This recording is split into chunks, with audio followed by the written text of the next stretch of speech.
Recognize him for 5 minutes. Thank you. Thank you, Mr. Speaker, and thank you, my esteemed colleague from Florida. Here's some facts you need to know about the abysmal record of the Chinese Communist Party on human rights and against our American way of freedom. China's carried out the torture, forced sterilization, and sexual abuse of over 1 million Uyghurs. China is ranked 175th out of 180 countries that lack freedom of the press, and is notorious for jailing journalists for dissenting voices. Chinese officials have detained, tortured, and executed protesters with impunity. Since 2013, U.S. colleges and universities have received more than $1 billion in gifts and contracts from the Chinese Communist Party and its affiliated sources.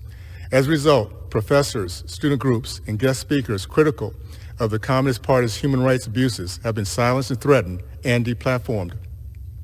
The Chinese regime is spreading anti-democratic, anti-American propaganda by funneling large sums of money into higher education. Sadly, we have Americans who think and continue to think that turning their back on our nation for self-aggrandizement is okay, that profit over patriotism as a culture that's infested our country and infested our institutions of higher learning is okay. This must end. It is a national security issue when Communist Party simply buys onto a platform that manipulates our children, their education, the vision, and ability to appreciate this great country.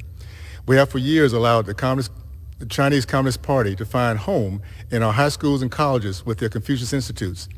Granted the credibility of our institution and a pipeline of our children, they indoctrinate them into their form of government that can only survive through tyranny that is good, and that our form of government, a representative republic that thrives on freedom, is bad.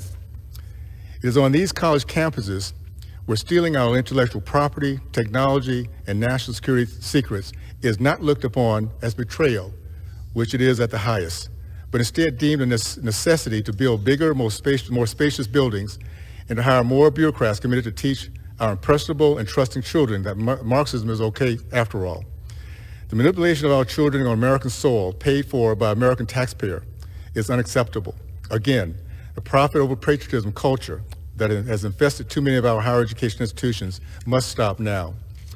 As we watch a slow-moving communist spy balloon that took a week to lumber over our nation, doing figure eights over our military bases, then as we learned this morning of the secret communist Chinese police station spying on, intimidating, and disrupting free speech of Chinese Americans in New York City, we have to wonder what is really being taught or not taught in our educational system.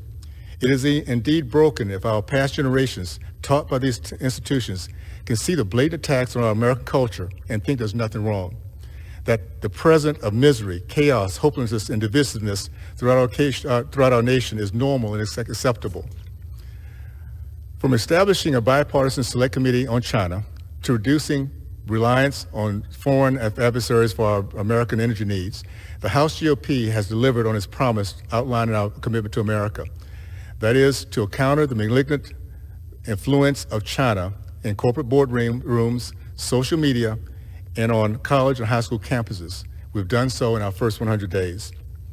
As the chairman of the Higher Education and Workforce Subcommittee, I'm proud to lead the charge in ensuring the freedom of speech of every American on every college campus and to preserve the integrity of America's higher education.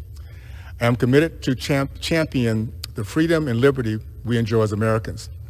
As was a statement made by a Japanese admiral after the attack on Pearl Harbor and the deaths of close to 3,000 Americans, I fear we awaken a sleeping giant.